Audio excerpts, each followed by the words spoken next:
પછાત જાતિના લોકોને અન્યાય, ભેદભાવ અને શોષણ, એસસી, એસટી અને ઓબીસી વિરુદ્ધ સરકારનો ચહેરો ખુલ્લો પડ્યો. જિજ્ઞેશભાઈના પછાત જાતિના બજેટ વિશે પૂછતા જવાબમાં ખૂબ ઓછું બજેટ જોવા મળ્યું. બજેટ મળ્યું છે તે પણ વ્યવસ્થિત રીતે વપરાતું નથી. પછાત જાતિના લોકોને અન્યાય, ભેદભાવ અને શોષણ, એસસી, એસટી અને ઓબીસી વિરુદ્ધ સરકારનો ચહેરો ખુલ્લો પડ્યો. જિજ્ઞેશભાઈના પછાત જાતિ અને બજેટ વિશે પૂછતા જવાબમાં ખૂબ ઓછું બજેટ જોવા મળ્યું. બજેટ જે મળ્યું તે પણ વ્યવસ્થિત રીતે વપરાતું નથી. ઠાકોર કોળી વિકાસ નિગમ 89% ફાળવવામાં આવ્યા, એમાંથી પણ 28% વપરાયેલી રહી. ઓછું બજેટ ફાળવવામાં આવ્યું. ભેદભાવ થાય છે, અન્યાય થાય છે, તેના કારણો જણાવતા નથી. પછાત જાતિ વિરુદ્ધની માનસિકતા છતી જાય છે. ભાજપના બધા નેતા કે જુઓ પછાત જાતિમાંથી ચૂંટાઈ આવ્યા છે તેઓ પણ નથી બોલતા.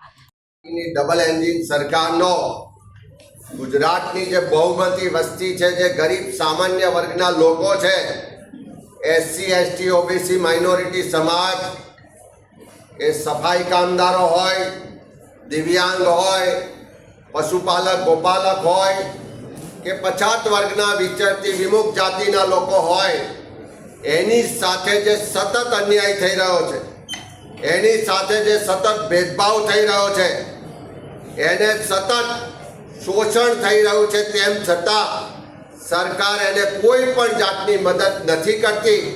એવો આ સમાજ વિરુદ્ધનો ભારતીય જનતા પાર્ટીનો ચહેરો પણ ખુલ્લો પડી ગયો છે.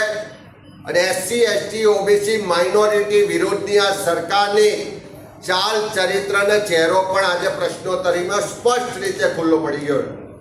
અમારા વિધાનસભા કોંગ્રેસ પક્ષના ઉપનેતા આદરણીય શૈલેષભાઈ પરમાર દ્વારા પ્રશ્ન પૂછવામાં આવ્યો કે સામાજિક ન્યાય અને અધિકારિતા વિભાગ અંતર્ગતના જે એસસી, એસટી, ઓબીસી, માઇનોરિટી માટેના બોર્ડ નિગમ છે, એને છેલ્લા 2 વર્ષમાં કેટલું બજેટ ફાળવવામાં આવ્યું, કેટલો ખર્ચ થયો અને કેટલી રકમ વપરાયેલી રહી.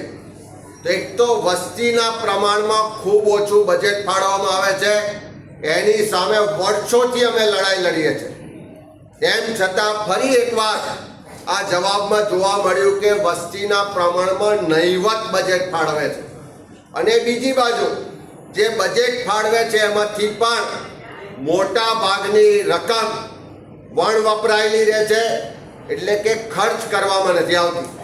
અહીંયા જે આંકડા છે કે ગુજરાતનો સૌથી ગરીબ કહી શકાય એવો સફાઈ કામદાર વર્ગ, એના ઉત્કર્ષ માટે સફાઈ કામદાર વિકાસ નિગમ છે. ખાલી એક જ વર્ષની વાત કરીએ, 24-25નું વર્ષ જે પૂરું થઈ ગયું છે હિસાબી વર્ષ, એના આંકડા જોઈએ તો એમાં ફાળવેલી રકમ 76.50 કરોડ હતી. એમાંથી 28% રકમ વપરાયેલી રહી. અલ્પસંખ્યક વિકાસ નિગમ એટલે કે લઘુમતી સમાજના લોકોને મદદ કરવા માટેનું આ નિગમ, એમાં 24-25ના વર્ષમાં ફક્ત 22.80 કરોડ રકમ ફળવાઈ અને એમાંથી 40% રકમ વપરાયેલી રહી. પછાત વર્ગ વિકાસ નિગમ, એમાં 41 કરોડ ફાળવવામાં આવ્યા હતા, એમાંથી 35% રકમ વપરાયેલી રહી. ઠાકોર કોળી વિકાસ નિગમ, જેની ગુજરાતમાં વસ્તી ગણીએ તો 28% વસ્તી થાય, જેના અહીંયા આગળ મોટા મોટા નેતાઓ ભાજપમાં છે, એ ઠાકોર કોળી વિકાસ નિગમને પણ 24-25માં 89 કરોડ રૂપિયા ફાળવવામાં આવ્યા અને એમાંથી 58% રકમ વપરાયેલી રહી.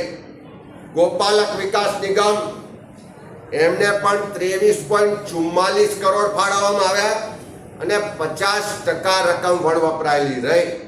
Bureau report, Janadesh news.